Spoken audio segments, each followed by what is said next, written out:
Welcome everyone to the sixth in our series of webinars. Today we'll be focusing on youth participation. But just as a quick introduction, my name is Laura Thomas and I'm the European City Network Manager here at the European Capital of Democracy. So we are a non-profit organisation that was founded by the Innovation in Politics Institute, which is a European-wide organisation with offices in Vienna and Berlin. To introduce our speakers here, Wim will begin and talk about the Play Space Web and give us a bit more of a feel of how to create a child-friendly network in your own city. As you have seen from your invitations, Nada from Vienna was supposed to join us, but unfortunately she's sick today, so she won't be presenting. But we have Laia and Konstantina, both from Barcelona, who have two best practices to share. I think without further ado, I would like to hand over to Wim, please. Please feel free to briefly introduce yourself and begin your presentation. Thank you, Laura, for having me. I'm Wim Seghers. I'm from the city of Antwerp, Belgium. I work there on the youth department on the topic of play space policy. What I mainly work on is advising my colleagues that are designing public space and the urban planners how to make their projects more child-friendly, and of course also advising our aldermen on the projects, how to make our city, mainly in the public space, more child-friendly. How do we do that to make our urban projects, our public space more child-friendly? Is through the concept of the Play Space Web. In Dutch, it's called Speelweefselplan. And what is that Play Space Web? It's hanging on 4 concepts. The first concept, I like to use the metaphor of a spider web. So we are looking mainly on the scale of a neighborhood, because we know and believe that children move mainly in their own neighborhoods, or like to move in their own neighborhoods. So we look there for the hotspots, the places where they're now already going or where they would like to go, like a park, a square, a playground, a skate park, the library, etc. And then what, of course, the most important about the web is, the spider web, is to find the connections between those hotspots. And of course, every neighborhood already has like something like a Play Space Web, but of course you want to make it better. So you want to have more hotspots maybe in your neighborhoods. And of course you want to have more connections between those hotspots. More about that later on. The second metaphor is like a lasagna. We have to look to the different layers in that neighborhood.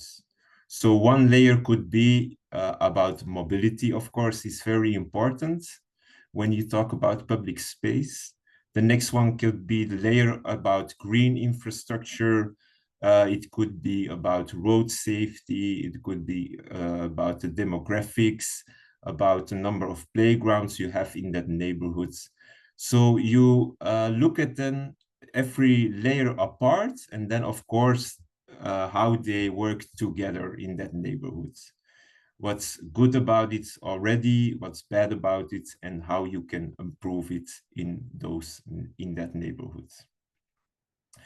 Then of course else I wouldn't be invited here. Participation, of course, is also very important. A lot of times we talk about children, but in a Play Space network, it's of course very important that you talk with children themselves. We believe that children know their neighborhoods best, and they already know how you can improve the neighborhood and the public space in that neighborhood.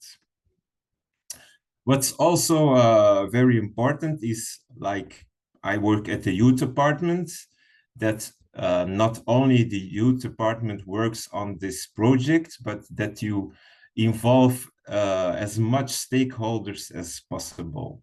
So you talk with your colleagues of like the mobility department, urban planners, designers public space, the green department, also the politicians, and also the local stakeholders in the neighborhood. And maybe there's like a neighborhood center, or maybe there are some social workers that you can involve with making your play space web or your play space network.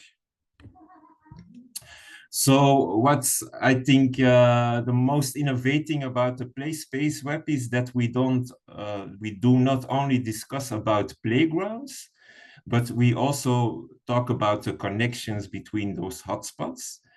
And what's, I think, something unique we do in the city of Antwerp is we want to make those connections more playable, more pleasurable for children with what we call play features. So the different pictures I show you are examples of play features we already have in Antwerp. So it's something to sit on, to jump on, to follow, etc.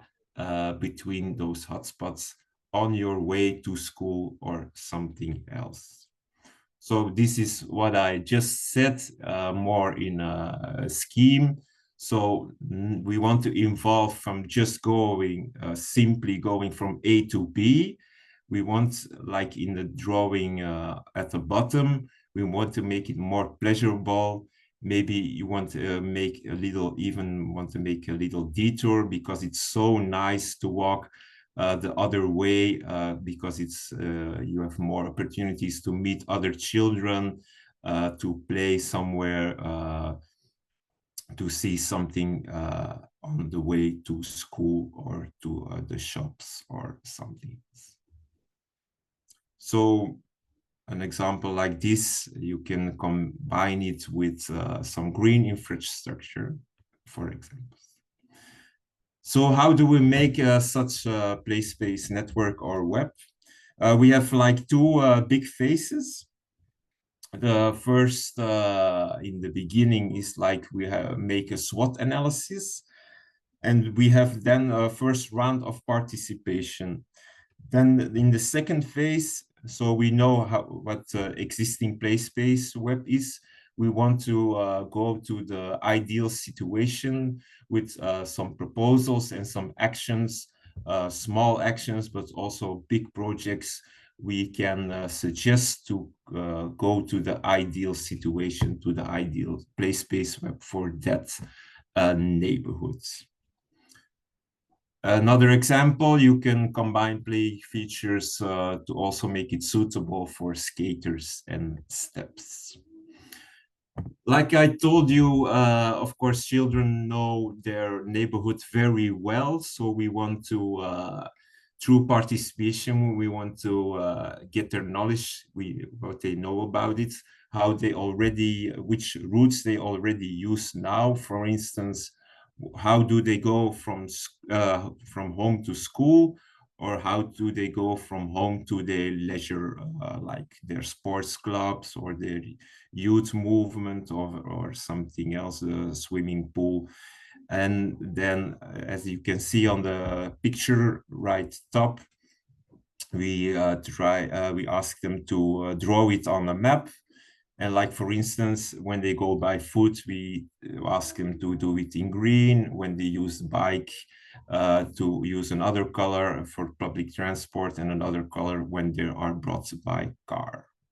And then you can combine the different routes, and then you know what already are the most popular routes in the neighborhoods.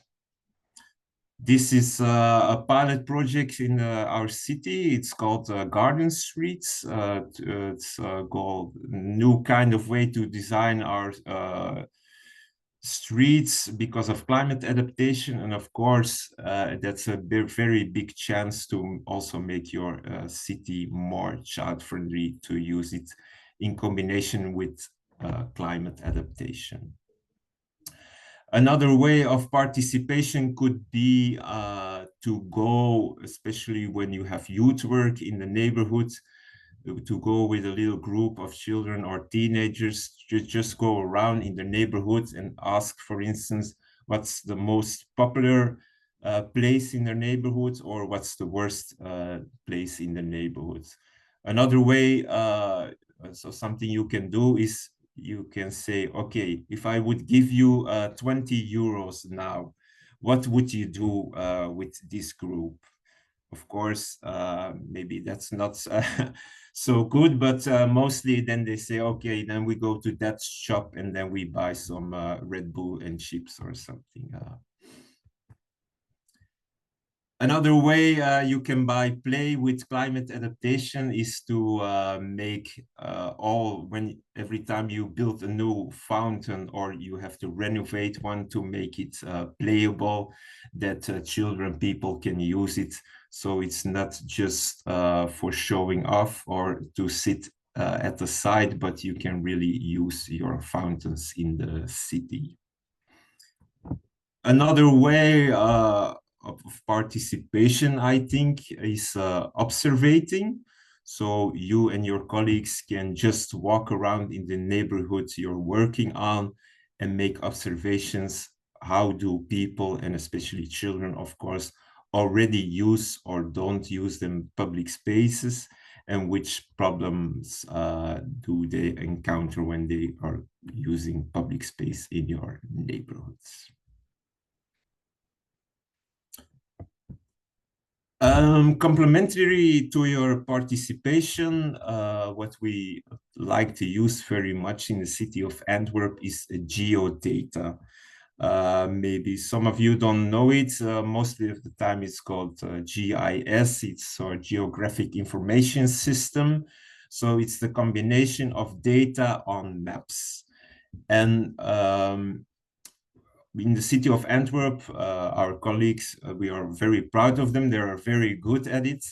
And we also have a lot of layers with information about the children. For instance, we have a layer with the schools, the playgrounds. We have also other data about green spaces in our city, of course, demographic data, and you can use it to make your play space web more interesting, data-proven research. So for here, a few examples. We also use the data on traffic accidents. And for instance, that's the little map at the right top corner. We draw circles around our playgrounds with a walking distance of 400 meters. So then we know if there are blind spots in the neighborhood we are working on.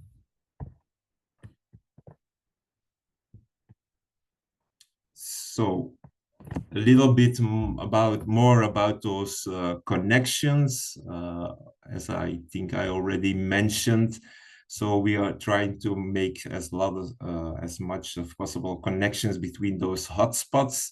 And of course, it's very important to make them safe, not only safe about road safety, also social safe. So children feel they belong there, they know they can walk and bike safely, and of course, ideally autonomous from one spot to another. And also very important that the parents think it's safe enough so they can use those routes maybe at a younger age than at the moment. So what's also important, those two pictures are at the same place. So as you see at the left one, before there was a street, at the right side at the houses, but we made it the square bigger. So that part of the street disappeared. So we could make a bigger square. Of course, that's more, it's safer. And we have created more space with some little play fountains. And What's also important on those routes is that you evolve from a place just to go through to a place that you want to stay. Maybe a little bit more about those play fountains. Of course, that's also a part of climate adaptation. Also in Belgium, the chance that we're going to have more heat waves in the summer is growing. And like for families that live in an apartment with not enough isolation, it could be very welcome that there are places like this when you can go to with your children to to get wet and to stand the heat. So this is an example from out of one of our play space networks. So this street at the left is renovated. It was it was awful before the renovation, and it was the connection between a big square, as you can see on the map on the right, the yellow square, and then the green square is the park. So the street was actually a connection, but it was not very child friendly before. And this play feature is now after the renovation at the same street. So there was added a lot of trees, a lot of plants. And then we had also asked to add display features, as you can see, and that's, I think, personally also very important about those play features, that it's multifunctional. So as you can see, a child can jump on and off or can follow it. Adults can use it as a bench. Some other children that maybe are a little bit bigger can use it with their steps. And as you see at the edge, small detail, it's also adapted to use by skaters. So you could also make like a little skate web in your neighborhood by using skates features like this. Okay, to resume, I think a lot of your colleagues in the city, probably your city has like a climate plan, a green plan, a water plan, but does your city already have a plan on children in public space? I think most cities have to answer no on that question. So this is a possibility. You could make like a master plan on youth in public space, and you can use it like most cities use their green plan or water plan like a planning tool. You could add this one to your sets of planning tools. Of course, it's a presentation for ECOD, I have to say, and of course, I mean it, participation of youth themselves is very important to make your play space web. Like I mentioned, a lot of times we discuss over the heads of children, but it's important to talk to themselves. And especially when it's about urban planning and about public space, because I believe sincerely that they know their neighborhood very well. Of course, every neighborhood is different, so it's not enough to say, okay, can we do this one time in our city and then we know it all? I'm afraid not, because there's not one size fits all when you work about this topic. So there should be a lot of different types of solutions on different places and neighborhoods. What's also important when you have a project like this is to remember, of course, especially for the children, you have to have quick wins. So a lot of actions and proposals are small, quick wins, and then it's important that you should to make them visible in the neighborhoods as quickly as possible, so children see that what they have been working on, that it has effects. So not only work on the long term. So that was the same square as we seen before. So now we are, I think we have about 12 of those play space webs now planned in our city. And 3 years ago, we had our first teenager web because we saw it should be possible to do it in one research, in one plan, but it's not as easy as it looks. So that's that first time we tried to also make a teenager play space web. So that was my presentation. I'm Wim Seghers. You can mail me if you have more questions. I'm also on LinkedIn, and thank you for your attention. Fantastic presentation. Many, many thanks for that, Wim. I think in the interest of time, we can simply move on to the next presentation from our colleagues in Barcelona.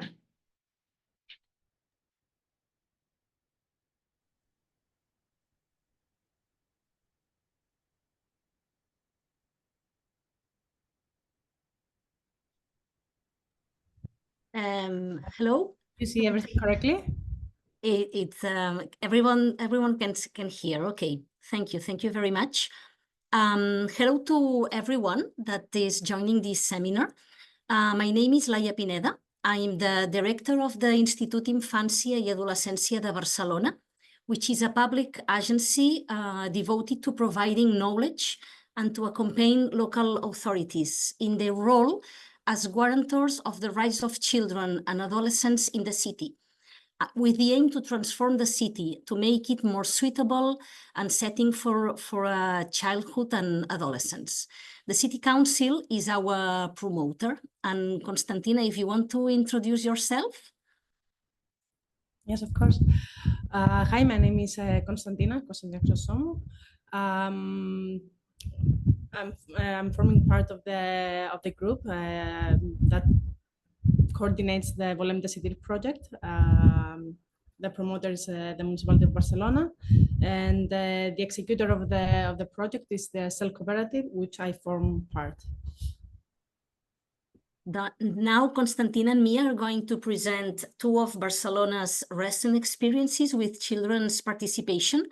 As you may know, Barcelona was chosen as the European Capital of Democracy in January 2023, which was a real good opportunity to promote participatory and inclusive democracy experiences, including with children.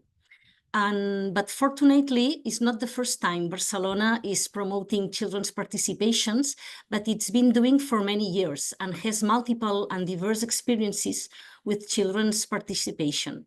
So in the few minutes, we will focus on two of them. I will talk about Children's Have Their Say, which is a program ongoing since 2016. And then we want to decide process initiated in 2023, thanks to the European Capital of Democracy. Okay. So as Laia already explained, Barcelona is dedicated to a rights-based approach, particularly in the context of children's rights. Since Spain ratified the Convention on the Rights of the Child in 1990, all government levels, including Catalonia and its capital Barcelona, have been actively involved.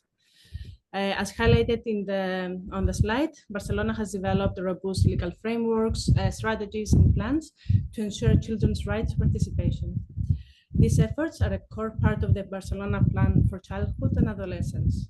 And this plan, along with other local initiatives, demonstrate the city's commitment to listening to children and teenagers, not as future citizens, but as present citizens, ensuring their interests as a priority in policymaking.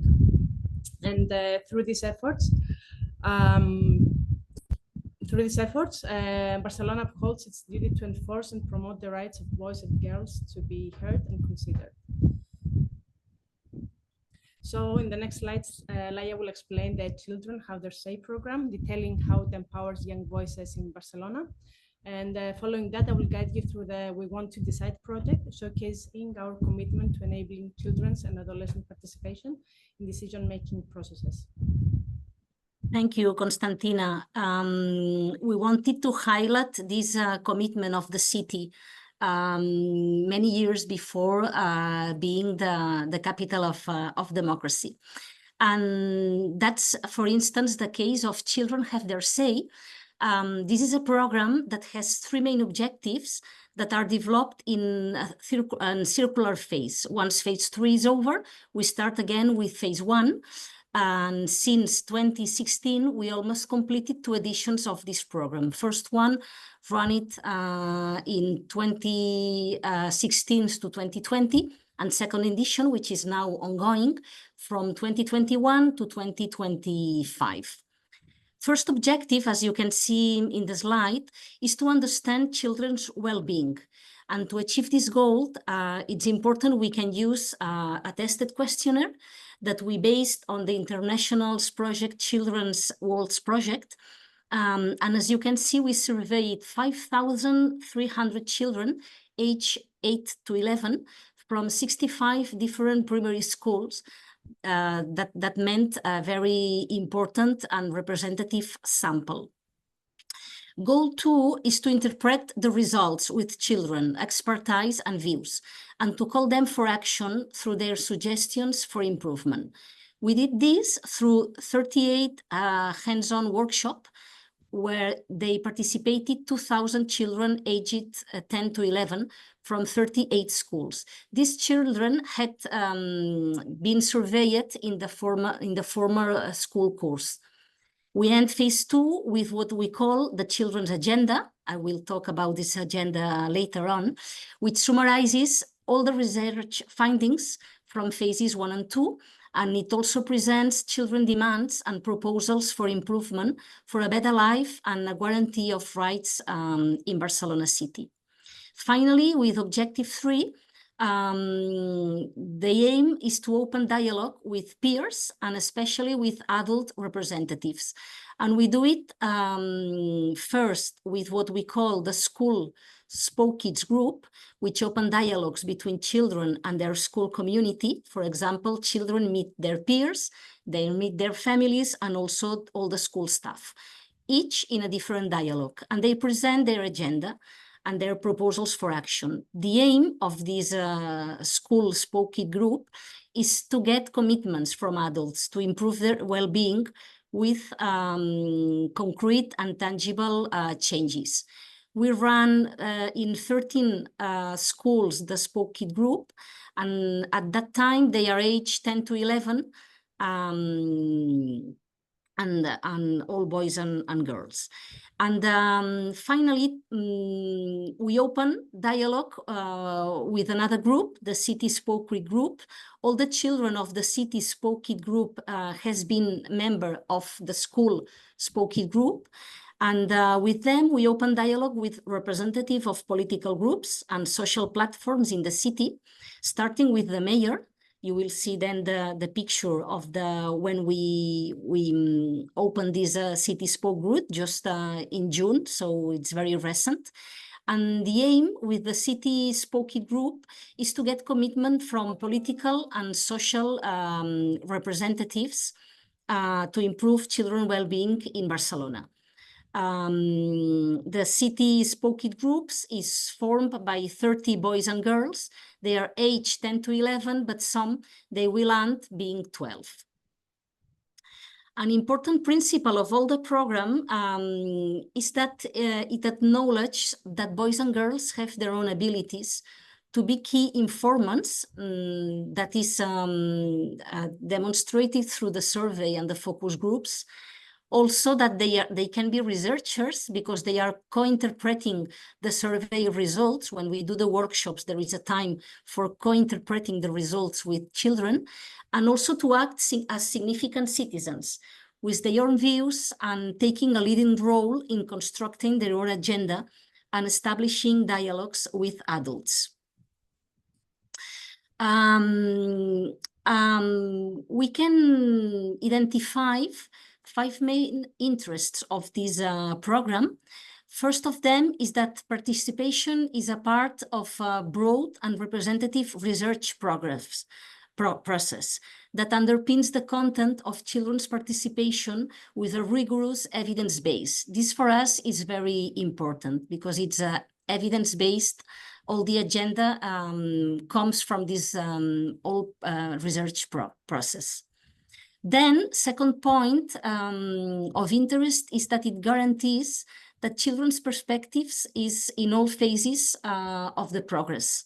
In phase 1, that is mainly focused on research, where children are key informants and co-researchers.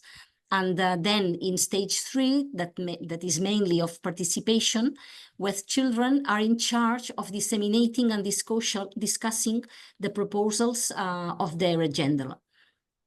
With agents of proximity, peers, teachers, families, and also with political and social representatives.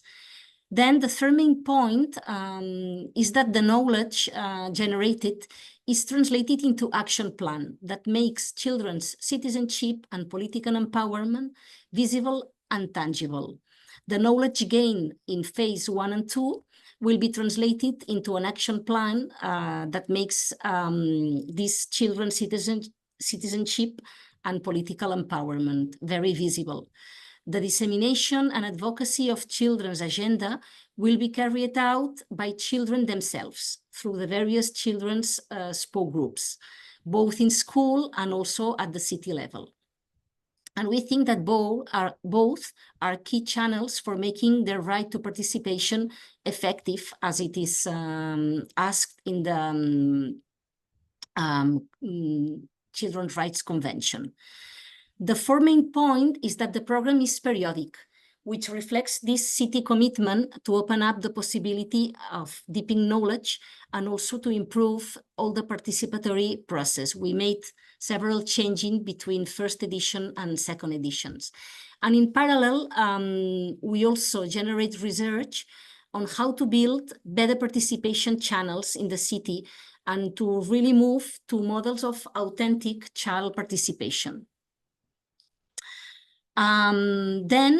Regarding the main challenges we still must face, and we think that are space for a betterment, we think that we still need to reinforce better the value of school spoke groups dialogues, because it's a space of proximity where is it possible to guarantee the representativeness of all children. Because we found out quite difficult to make it representative, the city spoke kids group, because the participation depends on their family's permission and a minimum commitment of this family. And we don't always get this permission, which made the city spoke groups less representative as we would like to. That is solutioned with the school spoke dialogue, because there we can guarantee that they are they take place all over the city. The second main challenge is to better that the participatory practices of the spoke kids group in schools continue beyond the program.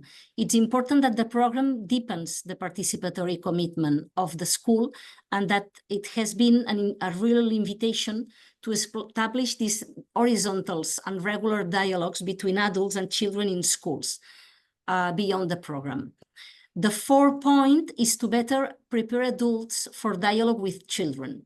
We found out adults often need a different mindset in the listening process, and that they need to pay attention to children, breaking out the adult-centered prejudices and attitudes that prevent them from really taking children's contributions seriously enough. So we will try to improve this methodology to make to focus more on advocacy through adults. We want them to take commitments. And that's also the fourth point. We need greater commitment to change on behalf of adults. And we also think children need more feedback after a dialogue. Also, we think we can improve. We have space for improvement,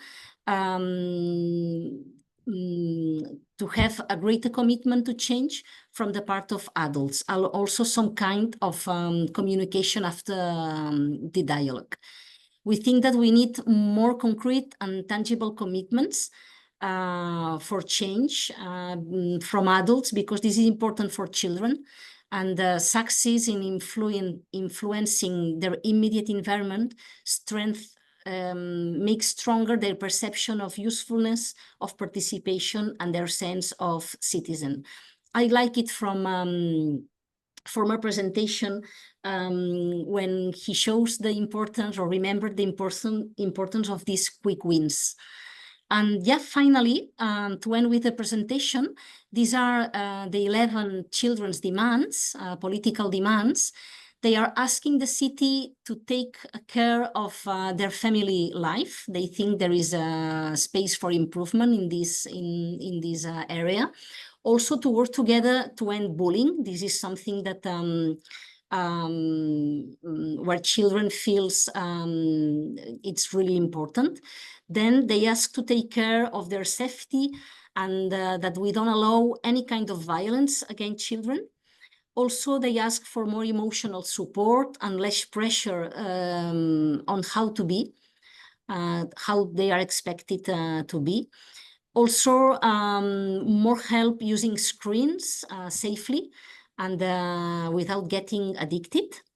They also ask for more free time to play and to do things they like. Also, they ask for a child-friendly city where they can live and play outdoors. Also, they want adults to listen to their opinions and let them take part of all the decisions that affect them. They also want to make sure everyone has what they need, and to buy less unnecessary things and to share more. They are very concerned about poverty in the city, which is important. They also ask to take care of their school life beyond just learning. For children, school is a place to meet their friends and to have other experiences, not just a place for learning. And also they ask to take care of the planet and to ensure equality for everyone. These are the 11 demands that they are committed to dialogue with peers, families, schools, and city representatives. That's all on behalf of Children's Have Their Say program. Excuse me if the English was not as good as I would like. And now Konstantina is going to present the second of the city experiences. Thank you. Thank you, Laia. So hi, everyone, again. As I already explained, I'm Konstantina Chrysostomou. Alongside Eli Ortega and Uri Serra, we make up the coordination team for the Volem Decidir project, which translates to We Want to Decide.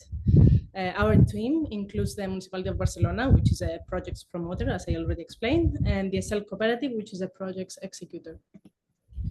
So the We Want to Decide is a participatory process designed for children and teenagers aged 8 to 17, promoted by the Barcelona City Council as part of the city's designation as a European Capital of Democracy.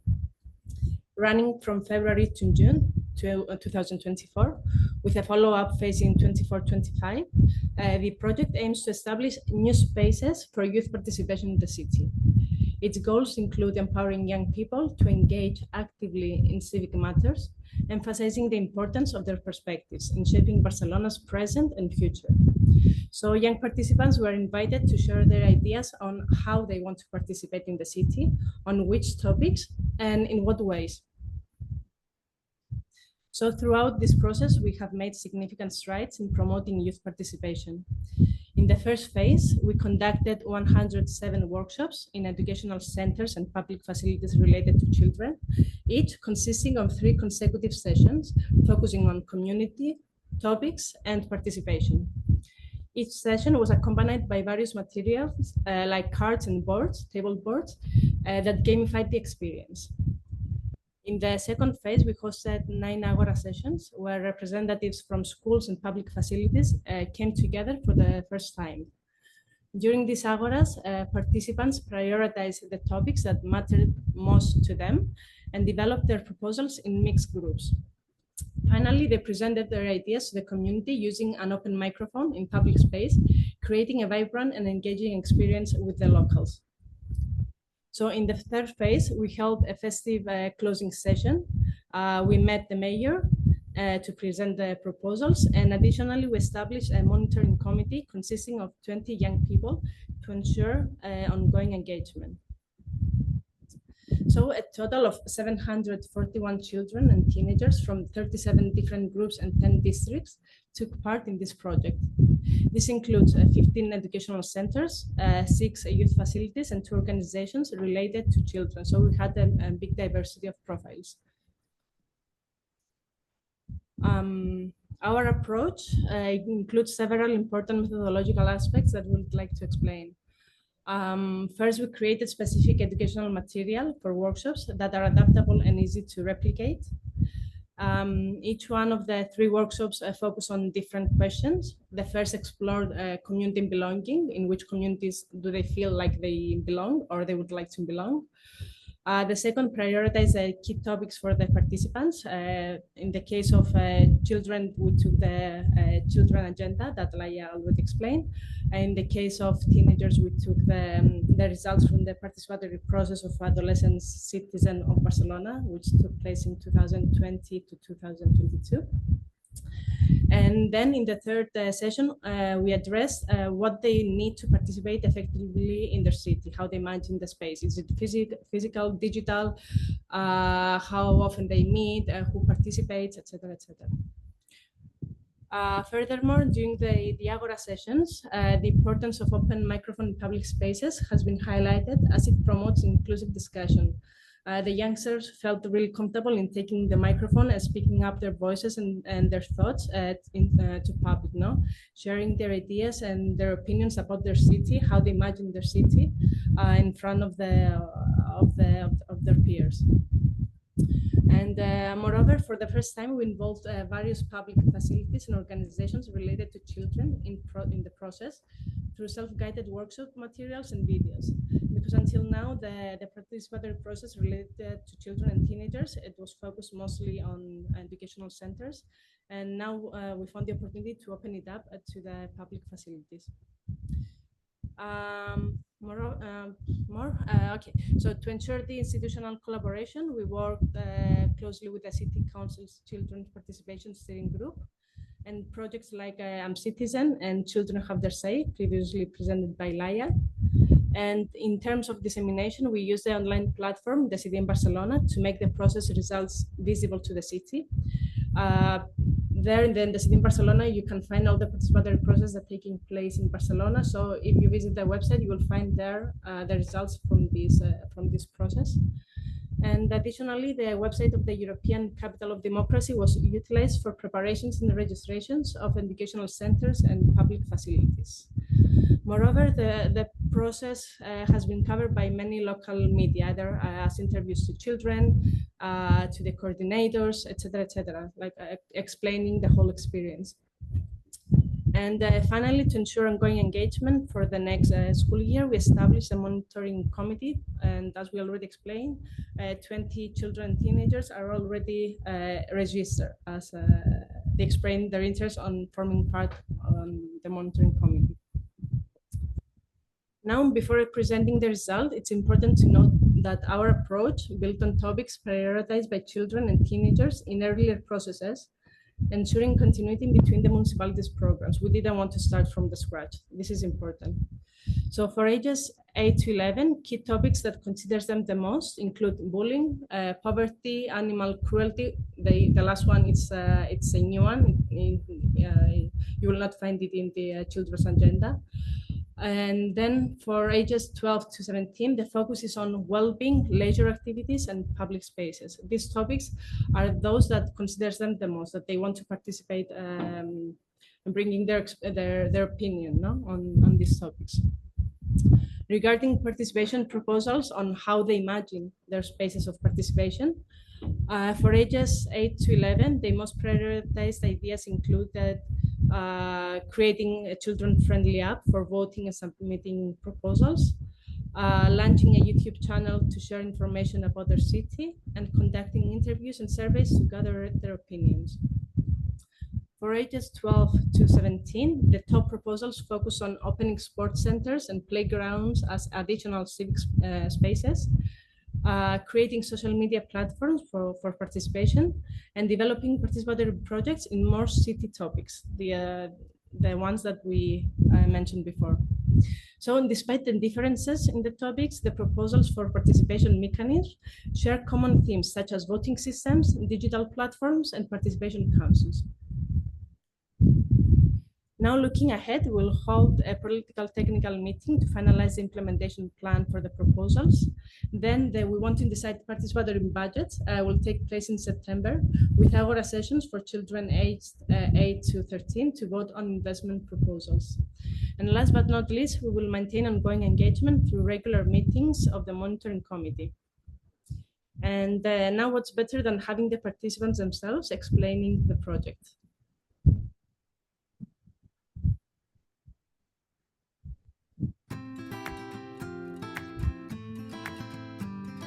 Avui comencem la primera de les àgores del procés participatiu Volem Decidir. Les àgores es posen en comú entre diferents centres educatius el que s'ha treballat durant els 3 tallers on s'ha treballat el dret a la participació, s'ha treballat els temes de la ciutat que els interessen. Hem de recordar com la Convenció Internacional dels Drets dels Nens i les Nenes preveu precisament el seu dret a ser escoltats i, per tant, mai hi haurà una política pública encertada sense haver escoltat l'opinió dels infants quan a ells es refereixen a aquestes polítiques. Per saber el que pensem nosaltres també, perquè potser si els adults estan contaminant tot el món, nosaltres quan siguem grans potser no ens sembla bé.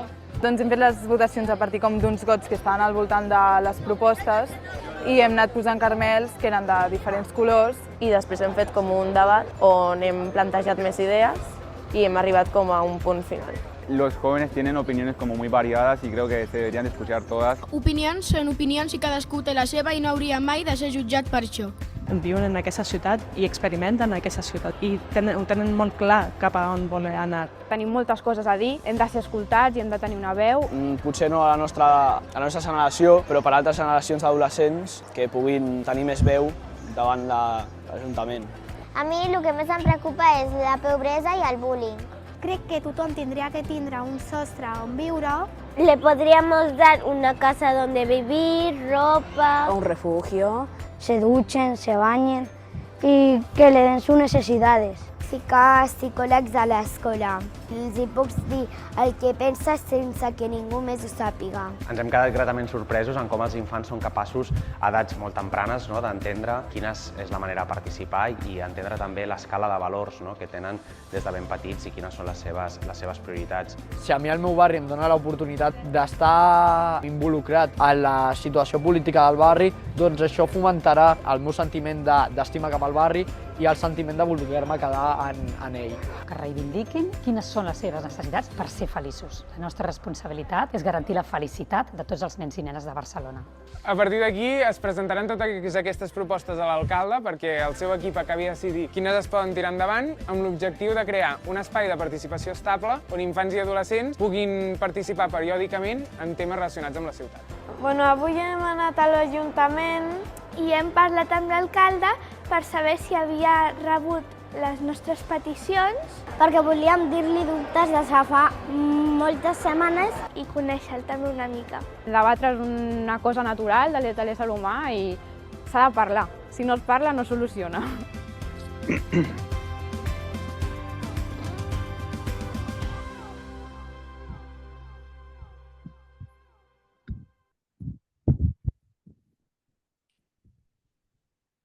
Thank you for your time. What a lovely way to end your presentation. It's always nice to hear the views of young people. Thanks to all 3 of you for your presentations.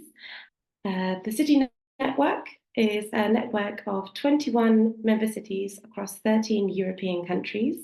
You can see on the map here. Barcelona was the first ever European capital of democracy, and they will be handing over this title to Vienna in November this year, who are the next European capital of democracy. This series of webinars is part of the Network of Towns project, which is co-funded by the European Union. We have a consortium here of Antwerp, Barcelona, Bologna, Braga, Brussels, and Cascais, who have joined forces to create this series of webinars.